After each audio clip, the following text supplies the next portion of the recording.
4 glasses water తీసుకోవాలి. 2 3 4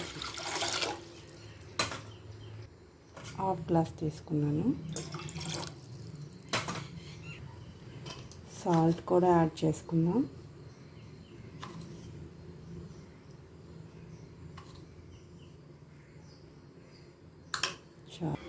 మనం 1 glass water తీసుకుందాం. రోజుకి 1 గ్లాస్ రాగి జావ పిల్లలకి ఇస్తే 4 గ్లాసులు పాలతో సమానం అండి. 1 గ్లాస్ రాగి జావ. 4 గ్లాసెస్ రాగి జావ చేసుకుంటున్నాం కాబట్టి దీంట్లో మనం 6 స్పూన్స్ వేసుకుంటే సరిపోతుంది. 3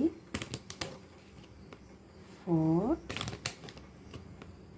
5 6 చాలండి. ఇది ఇప్పుడు కలుపుకుందాం. రోజు పిల్లలకి 1 గ్లాసు రాగి జావ ఇచ్చేసి పంపించేసినా సరిపోద్దండి. అంత హెల్దీ.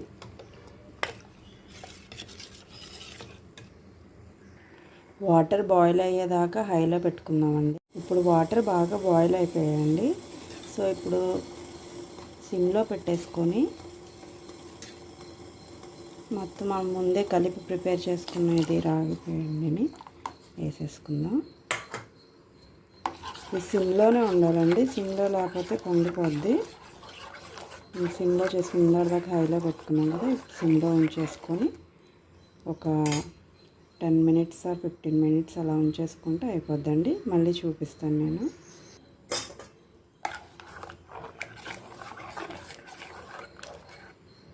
టెన్ మినిట్స్ తర్వాత చూద్దాం.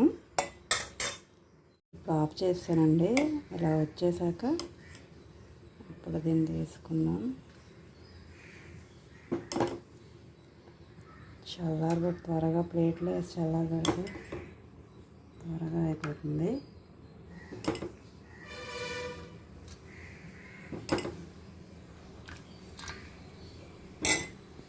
ఇది తీసుకెళ్ళి ఫ్యాన్ దగ్గర పెట్టేద్దాం.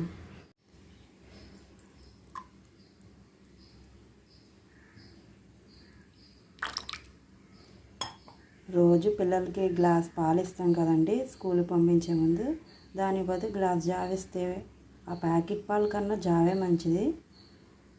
ఈ వీడియో మీకు నచ్చినైతే లైక్ చేయండి, షేర్ చేయండి, సబ్స్క్రైబ్ చేయండి ఫ్రెండ్స్.